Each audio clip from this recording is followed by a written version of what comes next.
தொழிலாளர்களை பாதுகாப்பதற்கும் அவர்களுக்கு வேண்டிய உத்தரவாதங்களை அவருக்கு வேண்டிய உரிமைகளை கொடுப்பதற்கு நிச்சயமாக மத்திய அரசு மூலமாக நடவடிக்கை எடுக்கும்.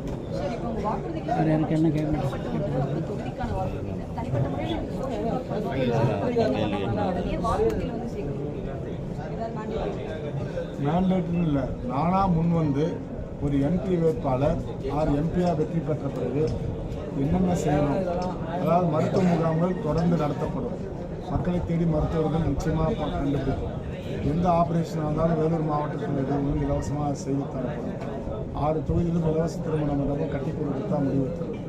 அதுபோல் விளையாட்டு தொடர்களை அரசாங்க நிலங்கள் எங்கே கிடைக்குது, அது எப்படி அவங்களுக்கு வாய்ப்பு பண்ணணும். நேற்று கூட ஒரு ஜிம்னாஸ்டிக் ஏரியாவுக்கு போய் வந்தேன், நம்மளுடைய சத்துவாச்சாரம். அதெல்லாம் அது போல் அவங்களுக்கு ஒழுங்குபடுத்தி கொடுக்கணும். மாநில அரசு மத்திய அரசு திட்டங்களை கொண்டு வரணும். எம்பி ஃபண்டு இது வரைக்கும் 25 கோடி வந்து வீணாக்கிட்டாரு நம்முடைய சிட்டிங் எம்பி கதிரானந்த் அவர்கள். என்னுடைய காலத்தில் 25 கோடி கொடுத்தா 5 வருஷத்துக்கு 25 கோடி எம்பி ஃபண்டில் எவ்வளோ ஐமாஸ் போடலாம், எவ்வளோ இது போடலாம், ஒரு சமுதாய கூட கட்டலாம், அல்லது ஒரு மினி கிளினிக் ஏற்படுத்தி கொடுக்கலாம், அல்லது ஒரு இதுக்கு தேவையான அத்தியாவசியமான திட்டங்களை கொண்டு வரணும். 25 கோடியும் வீணாக்கிட்டாங்க. 25 கோடியில் அட்லீஸ்ட் ஒரு 50 திட்டமாவது இங்கே பயன்பட்டுருக்கோம். ஒரு சிட்டிங் எம்பி தன்னுடைய பணம், எம்பியினுடைய நேரடி பணம் எந்த திட்டத்துக்கு ஒதுக்கணுன்றது அதில் இருக்குது. எந்த திட்டம் வேணாலும் எம்பி தேர்ந்தெடுக்கலாம். அது மாவட்ட ஆட்சித்தலைவர் மூலமாக அதை நடைமுறைப்படுத்தலாம். 50 லட்சம் 80 லட்சம் 1 கோடி வந்து தொகுதியே அது தொகுதி பணமே வந்து எனக்கு பாதி தான் வந்திருக்கு. அவர் பேட்டிலே சொல்லியிருக்கார், மேடையிலையும் பேச பாதியில் வந்து இல்லை, அவருக்கு ஒதுக்கப்பட்ட பணமே அவர் செலவு பண்ணலை. அது வந்து பிரைம் மினிஸ்டருக்கு அனுமதி வாங்கணும் கிடையாது. மாவட்ட ஆட்சித்தலைவரில் இது போல் அங்கே 2 ஐமாஸ் போடணும், இங்கே வந்து ஒரு மேனித்தக்க தொட்டி இந்த கிராமத்தில் செய்யாமல் இருக்குது. அதே போல் எந்த திட்டமாக இருந்தாலும் அது எம்பியினுடைய டெசிஷன். அவங்க அதை பணம் தேர்ந்தெடுத்து மாவட்ட ஆட்சித்தலைவர்கிட்ட திட்ட மதிப்பீடு ஒதுக்கி அது டெண்டரை விட்டு அதை கொடுப்பாங்க. அதையே அவருக்கு இருக்கிற பணத்தையே அவர் மக்களுக்கு செய்யலை. அப்புறம் புதுசாக எந்த திட்டத்தை செஞ்சுருக்க போகிறாரு. பல தொகுதியில் பல கிராமங்களில் திருப்பி அனுப்புகிறாங்க. தகராறு பல கிராமங்களில் 6 தொகுதியிலும் அவர் பல முறை திருப்பி அனுப்பப்பட்டிருக்காங்க. அவர் நன்றி சொல்லக்கூட வரலன்னு சொல்கிறாங்க. அதாவது மக்கள் கொந்தளிப்பு இருக்காது. அவர் எதிர்மறையை தீர்க்கிறதுக்கு இன்னும் நாளைக்கு ஒரு நாள் தான் 6 மணி வரைக்கும் தான் இருக்குது.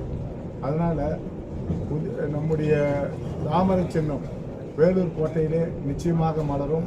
மிகப்பெரிய வித்தியாசத்திலே வெற்றி பெறுவோம். பாரத பிரதமர் முதலாக வேலூருக்கு வந்து 2 முறை சொற்ப வாக்கு வித்தியாசத்தில் தோல்வியுற்றனால் அதை எப்படியாவது வெற்றி பெற வேண்டும் என்று எனக்காக தேதி கொடுத்து வேலூருக்கு வந்திருக்கிறார்கள். அது அந்த எழுச்சிக்கு பிறகு இன்னும் அதிகமான குறைந்தது 1.5 லட்சம் வாக்குகள் வித்தியாசத்திலே வேலூர் பாராளுமன்றத்திலே தாமரை மலரும். வேலூர் கோட்டையிலே தாமரை மலரும். பாரத பிரதமருக்கு முதல் தொகுதியாக இந்த 40 தொகுதியிலும் அதிகமான ஓட்டு வாக்கு வித்தியாசத்திலே இந்த தொகுதி வெற்றி பெறும். பொது சுத்திகரிப்பு நிலையம் அமைக்கப்படும். ஏற்கனவே அங்கே செயல்பட்டு இருக்க பொது சுத்திகரிப்பு நிலையம் ஆம்பூர் வாணியம்பாடி. அதில் என்னென்னா எஃபிலியன்ட் பிளான். இப்போ பப்ளிக் என்ன கோரிக்கை, பாலாத்தில் விட்டுடுறாங்க, கழிவு நீரை லாரியில் ஏற்றி போட்டு அங்கங்கே இறக்கிடுறாங்க. இந்த பிரச்சனைகள் இருக்குது. எஃபிலியன்ட் பிளான்ட்டுக்கு ஒரு இண்டஸ்ட்ரிக்கு மினிமம் 50 லட்சத்துலேருந்து 1 கோடி ரூபாய் ஆகும் ஒரு எஃபிலியன்ட் பிளான் போடுறதுக்கு. அவங்களால அது செய்ய முடியாது. அடுத்து ரன்னிங் எக்ஸ்பெண்டிச்சர், அது வந்து ஒயிட் எலிஃபென்ட் மாதிரி ரன்னிங் எக்ஸ்பெண்டிச்சர் மினிமம் 10 லட்சம் 15 லட்சம் ஆகும். அதனால் தொழில் நஷ்டமாகுது. பேனரியை மூடுறாங்க. வேலை வாய்ப்புகள் பாவம். அந்த தொழில் மூடினா 2000 பேர் 3000 பேர் வேலை போகுது. அதனால் காமன் எஃபிலியன்ட் பிளான் கொண்டு வரணும், மாடர்னைஸ் எஃபிலியன்ட் பிளான் கொண்டு வரணும். மத்திய அரசுல அதுக்கு கிராண்ட் வாங்கி வந்து செய்யணும்னு சொல்லியிருக்காரு. சார், வேலூர் மக்களவை தொகுதியில் வந்துட்டு எய்ம்ஸ் மருத்துவமனை கொண்டு வரப்படும். நாளை வந்து எந்த பாயிண்ட்ல சார் சார் ஆமா இருப்பா பிரதேசம் ஆமா. நீங்களா இது பண்ணுது அப்புறமா கேட்க வேண்டிய கேள்வி பாரு. எனக்கு வேண்டி பாரு கேள்வி பாரு சொல்லுமா ஆமாப்பா எனக்கு வேணும் பாரு ஒற்றைச்சங்கல் பிரச்சனை சார். வந்து இது வரைக்கும் சார், முடியல. அதாவது வேலூர் மக்களவை தொகுதியில வந்துட்டு அடிக்கல் நாட்டப்பட்டு பல ஆண்டுகளாக துவங்கப்படாத இப்பதான் இந்த பணிகளே வந்து துவங்குறாங்க. வேலூர்ல எய்ம்ஸ் எடுத்து வருவது சாத்தியமா? புரிஞ்சு நம்புறது. அதாவது அரசு நிலம் ஒதுக்கீட்டுலேயும் பிரச்சனை இருக்கு. இப்போ எய்ம்ஸ் வேலூருக்கு பிரின்சிபல் சாங்ஷன் பண்ணாங்கன்னா இடம் ஒதுக்கணும். இடம் ஒதுக்கி அக்யூர் பண்ணணும். இடத்த அக்யூர் பண்ணும்போது ஃபண்டு கொடுக்கணும். அதில் எதிர்ப்புகள் வரலாம், வழக்கு மன்றத்துக்கு வரலாம். அதுபோல் பல பிரச்சனைகள் ஒரு பெரிய ஸ்கீம் வரும்போது இந்த பிரச்சனை வரும். அதனால் எய்ம்ஸை நான் உடனே வேலூருக்கு கொண்டாந்துறேன்னு சொல்ல வரல. 5 ஆண்டு கால திட்டத்தில் 5 ஆண்டு வரை என்னுடைய பதவி காலத்தில் அதை திட்டம் ஒதுக்கீட சாங்ஷனிங் அமௌண்ட்டை நான் நிறைவேற்றி கொடுத்துருவேன். அது 4 வருஷம் கண்டிப்பாக ஆகும். அதனால் உடனே எய்ம்ஸ் மருத்துவமனை அடுத்த மாதம் வரல, அடுத்த வருஷம் வரலன்னு சொல்லாது. சார், பல வாக்குறுதிகள் வந்து தேர்தல் வாக்குறுதிகளில் கொடுத்துருக்கிறதுல பல வாக்குறுதிகள் தனிப்பட்ட முறையில் நீங்கள் செய்யக்கூடிய வாக்குறுதிகளில் அதாவது எப்படி வேணாலும் செய்ய முடியுங்கிற மாதிரி வாக்குறுதிகள் இது வெற்றி பெற்றால் மட்டுமே தான் நீங்கள் செய்வீங்களா, இல்லை ஒருவேளை எந்த சூழ்நிலையெல்லாம் இருந்தாலும் செய்யறதுக்கான வாய்ப்பே இல்லை.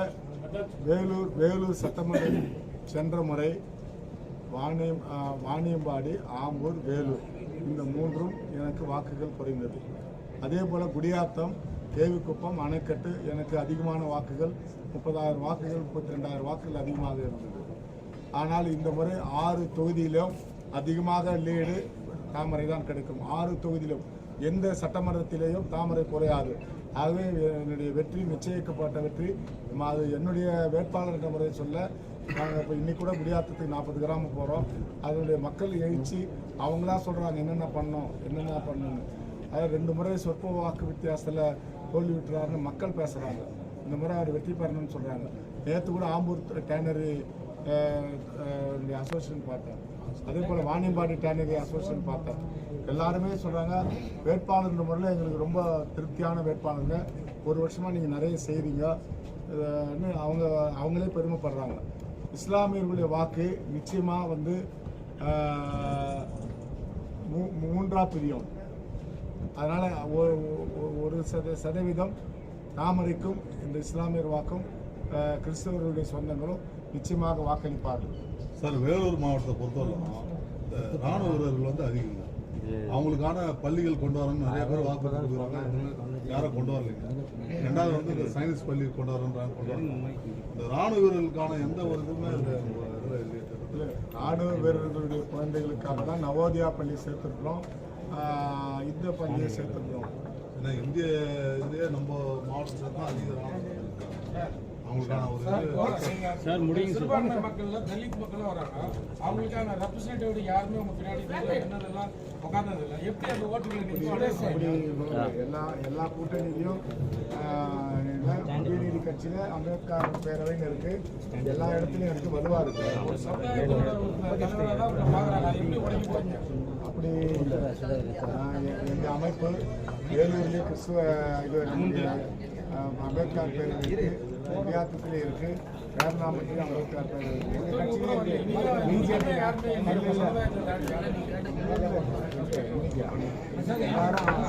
கட்சியிலே எல்லா வேலையும் பார்த்துக்கிறாங்க. அது வந்து உடனடியாக அடுத்த மாதம் அடுத்த வருஷம் அதை எதிர்பார்க்க முடியாது. ஏன்னா காட்பாடியிலேருந்து கனெக்ட் ஆகணும். காட்பாடியிலேருந்து எந்த பகுதியாக கோட்டைக்கு பின்னால் இருந்து வருமா அல்லது இந்த ரோட்லேயே கொண்டு வர முடியுமா? அதுபோல் பாகாயம் துறப்பாடி வழியாக வந்து மறுபடியும் Bagayam number 1 route, number 2 route, அதே போன்று 1 ரூட்டில் மேலே வர ட்ரெயினும் 2வதுல வர பஸ் எப்படி போகுது அதே மாதிரி பண்ணணும். அது உடனே 1 ஆண்டில் 2 ஆண்டில் அது முடியாது. முதல்ல ரிசர்ச் பண்ணணும், அதுக்கு நிதி ஒதுக்கணும், அதுக்கு முதல்ல பாலிசியாக நிதி ஒதுக்கணும். அது செயல்பாட்டுக்கு வரத்துக்கு மினிமம் 3 வருடம் ஆகும். ஆகவே அந்த நீங்கள் எங்கே பில்லர் போடுவீங்க அதே முடியாமல் அதற்கான சாத்தியக்கூறுகள் என்னென்னன்றது எந்த வழியாக அது மெட்ரோ போகணுன்னு மெட்ரோ என்னுடைய காலத்திலே நிச்சயமாக நிதி ஒதுக்கப்படும் என்ற உத்தரவாதத்தை தரும். சார், இந்த அமைப்பு சாரா இயக்கத்துக்கு அவங்க ஒரு இலாகா கேட்டு போராடிட்டு இருக்காங்களா, அதுக்கு என்ன சொல்றீங்க? தனிப்பட்ட வாக்குறுதி, தொகுதிக்கான வாக்குறுதி, முதல்ல தனிப்பட்ட இதை முடிச்சுட்டோமா? பேட்டி முடிச்சிருங்க சார் இந்த அமைப்பு சாரா இவங்க வந்து தனி இலாகா தனி இது கேட்குறாங்களே, அமைப்பு சாரா இயக்கத்தில் அவங்க தனி இலாகா கேட்குறாங்களே, அது என்ன அவங்கள்ட்ட நிறைய ஓட்டு பேங்க் இருக்குது, இவங்களை செய்யலைன்றாங்க. மத்திய அரசு மூலமாக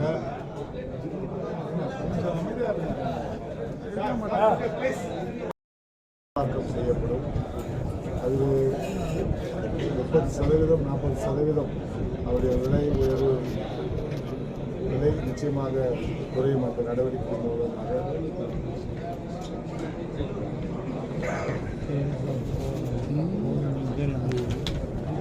ஒரு சிப்காட் தொழிற்சாலை தொழில் கொண்டு வருவதற்கான நடவடிக்கை எடுக்கப்படும்.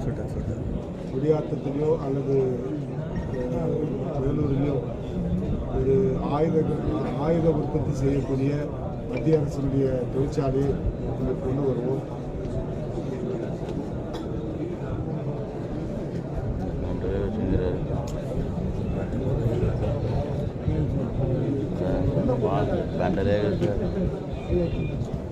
வேலூர் போக்குவரத்து நெரிசலை தவிர்ப்பதற்கு மேம்பாலங்கள் கட்டப்படும்.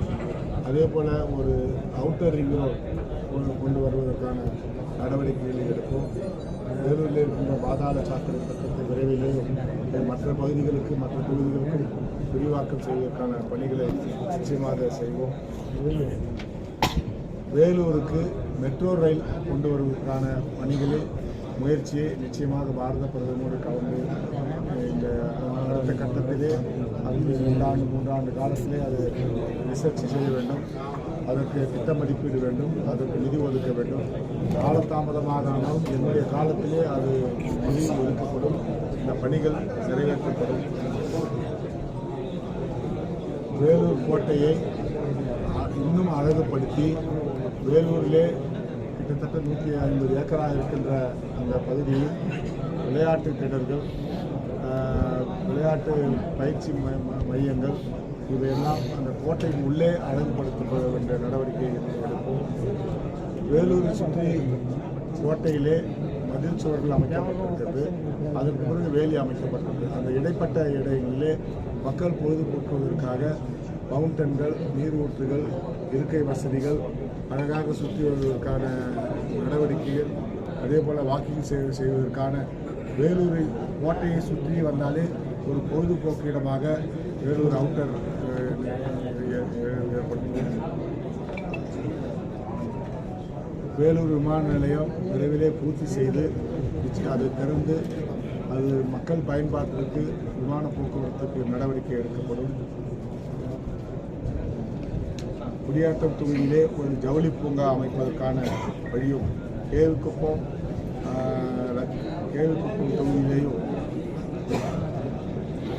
நம்முடைய அணைக்கட்டு தொகுதியிலேயும் குளிர்பாதன கிடங்குகள் கொண்டு வருவதற்கான முயற்சிகளை மேற்கொள்வோம்.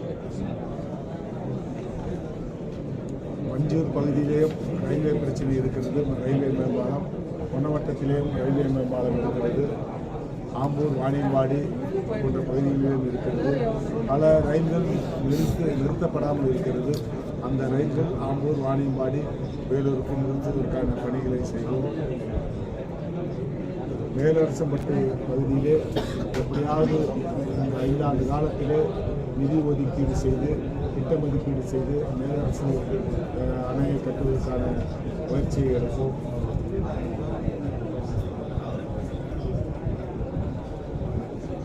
வாணியம்பாடி, ஆம்பூர் சட்டமன்ற தொகுதி தோல் பதகும் தொழிற்சாலையால் குடிநீர் பாதிக்கப்படுகிறது.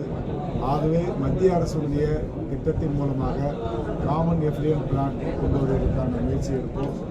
ஆகவே ஏற்றுமதி செய்யக்கூடிய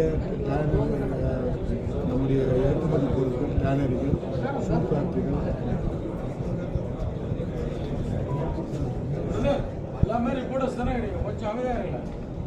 ஷூ ஃபேக்டரிகளுக்கு ஏற்றுமதியிலே பிரச்சனை இருக்கிறது. தொழிலாளர்கள் ஆட்குறைப்பு செய்யப்படுகிறது. ஒரு சில தொழிற்சாலைகள் நட்டத்திலே ஈடுபட்டு மூடப்படுகிறது.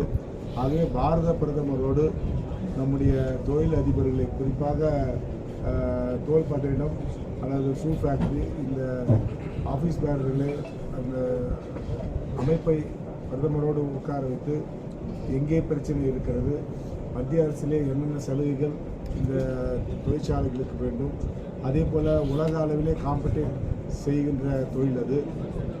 ஒரு ஷூ நம்ம 2000 ரூபாய்க்கு ஏற்றுமதி செய்தால் 1200 ரூபாய்க்கு நம்முடைய சைனா ஏற்றுமதி செய்கிறார்கள், கொரியா ஏற்றுமதி செய்கிறார்கள். வெளிநாடுகளிலே இந்திய பொருளுக்கு காம்படிஷன் அதிகமாக இருப்பது. இவையெல்லாம் தீர்த்து வைப்பதற்கு பாரத பிரதமரோடு அந்த அமைப்பை ஒரு நிச்சயமாக ஒரு கூட்டத்தை கூட்டி பிரதமர் தலைமையிலே அதற்கு வழிவகை செய்யப்படும்.